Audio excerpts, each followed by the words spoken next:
Worldwide, Christians are facing increasing persecution because of their faith in Jesus Christ. However, they're not alone. Extinction also threatens Middle Eastern Jews, Yazidis, and others. Gary Lane has the story.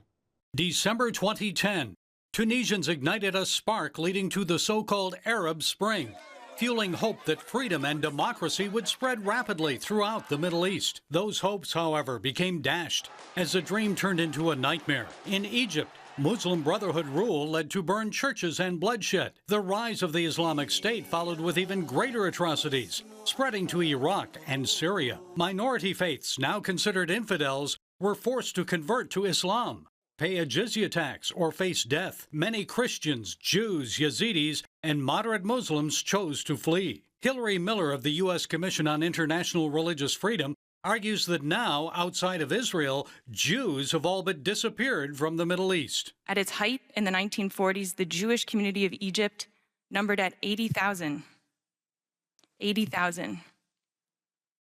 Today, there are fewer than 10 Jews residing between Alexandria and Cairo. 75 years ago, a community of 50,000 Jews thrived and prospered in Syria. Today, no Jews remain. Miller reports that's also happened in Yemen, home to the Houthi militia. Today, from an ancient community nearly 2,000 years old, which at its peak numbered at 55,000 Jews, one Jew remains in Yemen. His name is Libby Marhabi, and he has languished in Houthi prison since 2016. His crime?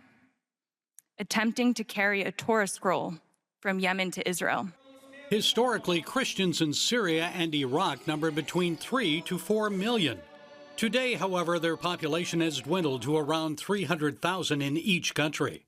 Carmela Borishan, the director of the Sussex Evangelistic Association, believes that although ISIS is no longer a significant threat in northern Iraq, its outdated 7th century mentality still lingers. CBN News spoke with her at this summer's Coptic Solidarity Conference. I was going to ask you if you consider it genocide.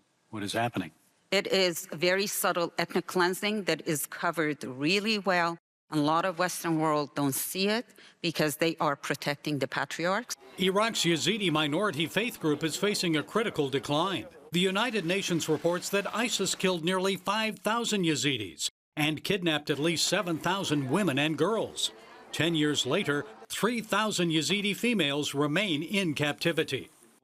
Jamila Nazo, president of the Canadian Yazidi Association, faults the international community for not doing enough to rescue them. I sit with these mothers and they show me photos of their kids and they say they're in this house, in this community, on this street, in this village in Iraq. And there's nothing we can do to get them because there's no political will on any fronts. In June, tragedy struck the Christian community in Syria when armed jihadists opened fire and detonated a suicide vest at St. Elias Church. Located on the outskirts of Damascus, the attack occurred as Christians gathered for worship. A total of 24 people were killed, leaving the Christian community in mourning and shock.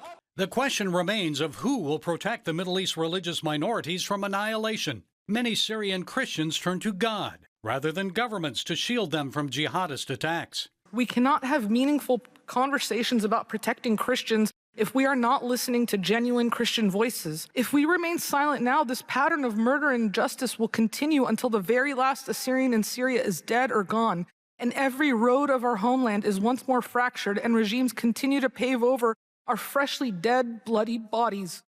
A community who still speaks the language of Jesus and whose evangelistic force spread Christianity from India to China will be a footnote in history. Gary Lane, CBN News.